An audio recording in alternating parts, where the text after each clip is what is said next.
Hello guys, episode 13 की शुरुआत में हमें दिखाया जाता है कि जब सैमडंग परफॉर्मेंस करने के लिए स्टेज पे जाता है तब वह बुरी तरह से घबराने लगता है, क्योंकि पहला नंबर तो उसे बीमारी होती है, दूसरा नंबर की उसे दौरे पड़ने की आदत पड़ चुके होते हैं। तभी स्टेज के दूसरी तरफ मीन चली आती है और वह इशारों में सैमडंग का हौसला बढ़ाने लगती है और वह कहती है कि तुम सिर्फ और सिर्फ अपने गाने पे ध्यान दो, ना कि लोगों की बातों पर।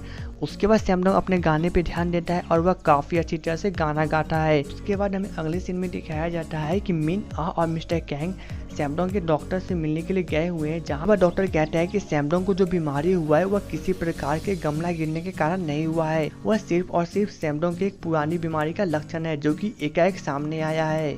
उसके बाद अगले दिन जब क्लास शुरू होता है तब मिस सू अलग अलग प्रकार की आवाज निकालती है और वह बाकी स्टूडेंट को इस आवाज का नाम बताने के लिए कहते हैं। इसके बाद कोई भी स्टूडेंट नाम नहीं बता पाता है, लेकिन वहीं पे पिलसू इस साउंड के अलग अलग नाम बता देती है। जिसके बाद मिस सू कहती है कि तुम सच में, तुम्हारा टैलेंट लाजवाब है। जिसके बाद मीना कहती है कि अगर हम लोग भी कोशिश करेंगे तो हम लोग भी इसे पहचान पा सकते हैं। क्लास खत्म हो जाता है तब सैमडंग पिलसू से मिलने जाता है और वह कहता है कि अगर तुम्हारे पास कुछ टाइम है तो मुझे तुमसे कुछ सीखना है। जिसके बाद पिलसू कहती है कि ठीक है, तुम थोड़ी देर के बाद मुझसे मिलने चले आना। तभी यह सभी बातें जैक्सन सुन लेता है और वह कहने लगता है कि तुम्हें किस प्रकार की मदद चाहिए। तभी मीना कहती है कि तुम्हें इसके प्राइवेसी से क्या मतलब है, उसे किसी प्रकार की मदद चाहिए तो वह पिलसू से ले लेगा, तुम मेरे साथ चलो। वही दूसरी तरफ मिस सू यूनबिक से मिलने जाती है, जहाँ पे वह उसे फिर से समझाती है कि तुम्हारा जो कुछ भी टैलेंट है वह सिर्फ सही टाइम पे वही साथ देगा, इसके अलावा कोई भी चीज तुम्हारा साथ नहीं देगा। जिसके बाद यूनबिक कहती है कि हाँ, मुझे बहुत पहले ही आपकी बात मान लेनी चाहिए थी। उसके बाद मिस सू कहती है कि तुम्हारे पास अभी बहुत टाइम है, तुम मेरी बात मानो और अच्छे से टैलेंटेड बनो। इधर जैक्सन बाकी स्टूडेंट के साथ जब खड़ा होता है तो वह बार बार यही बात सोच रहा होता है कि सैमडंग को पिलसू से किस प्रकार की मदद चाहिए। जिसके बाद वह न चाहते हुए वहाँ से पिलसू से मिलने के लिए जाता है। तभी हमें दिखाया जाता है कि सैमडंग पिलसू से बातें कर रहा है और वह उसे पूछता है तुम जो अलग अलग प्रकार की आवाज को पहचान सकती हो वह किस प्रकार से करती हो।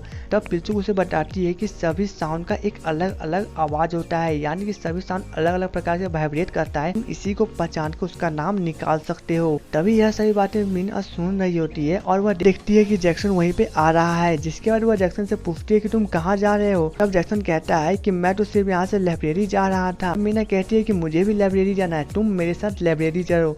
तब जैक्सन कहता है कि नहीं, मुझे छोड़ो, मैं अकेले ही लाइब्रेरी जा सकता हूँ। रात में जिंकूक मीना से मिलने आता है और वह कहता है कि मेरे फादर ने मुझे घर पे डिनर के लिए बुलाया है। जिसके बाद मीना कहती है कि बधाई हो, तुम्हारे फादर ने तुम्हें फिर से एक्सेप्ट कर लिया। तभी वहाँ पे सैमडंग चला आता है और वह भी उसे बधाई देने लगता है। अगले सीन में दिखाया जाता है कि मिस्टर कैंग की बहन मिस्टर कैंग के पास आती है और वह उन्हें उठाती है और कहती है कि जिंकूक को पुलिस ने पकड़ लिया है। मिस्टर कैंग कार से पुलिस स्टेशन पहुंचते हैं और वह जिंकूक से मिलते हैं।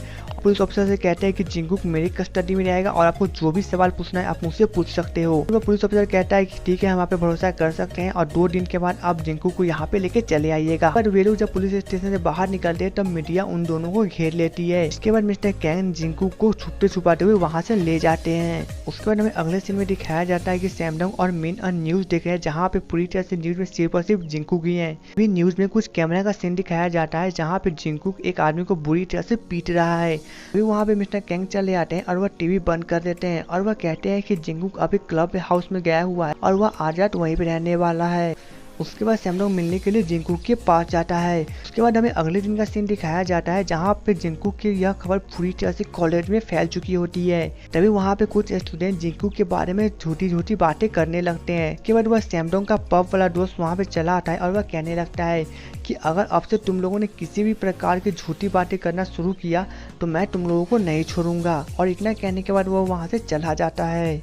उसके बाद हमें क्लासरूम का सीन दिखाया जाता है जहाँ पे मिस सू सभी स्टूडेंट को गाना गाने के लिए कहती है। सैमडंग काफी अच्छी तरह से गाना गाता है और वही दूर खड़े होकर जिंकूक जैसा भी गाना सुन रहा होता है। क्लास खत्म होने के बाद सैमडंग जिंकूक के पास जाता है और वह कहता है कि यह रॉकेट तुम अपने पास रखो, यह एक लकी रॉकेट है और यह तुम्हारा साथ जरूर देगा। उसके बाद हमें मीना का सीन दिखाया जाता है जहाँ पे मीना देखती है कि यूनबिक कहीं जा रही है। उसके बाद मीना को कुछ गड़बड़ लगता है और वह यूनबिक का पीछा करती है। तो हमें दिखाया जाता है कि यूनबिक छत के आरी खड़ी है और वह आत्महत्या करने की कोशिश करने वाली होती है। तभी वहाँ पे मीना चली आती और वह उसे रोक लेती है। उसके बाद मीना कहती है कि अगर तुम्हें किसी भी प्रकार की प्रॉब्लम है तो तुम मुझे कहो। के बाद यूनबिक मीना को गले लगा के रोने लगती है और वह कहती है कि आज यूनबिक जेल में सिर्फ और सिर्फ मेरे कारण ही गया हुआ है। जिसके बाद मीना यह बातें सुनने के बाद वहीं पे खड़ी की खड़ी रह जाती है, जिसके बाद यह ड्रामा वहीं पे खत्म हो जाता है। तो दोस्तों एपिसोड 13 की स्टोरी कंप्लीट हो चुकी है और एपिसोड 14 की स्टोरी को जानने के लिए आप हमारे वीडियो को लाइक और चैनल को सब्सक्राइब कर दें।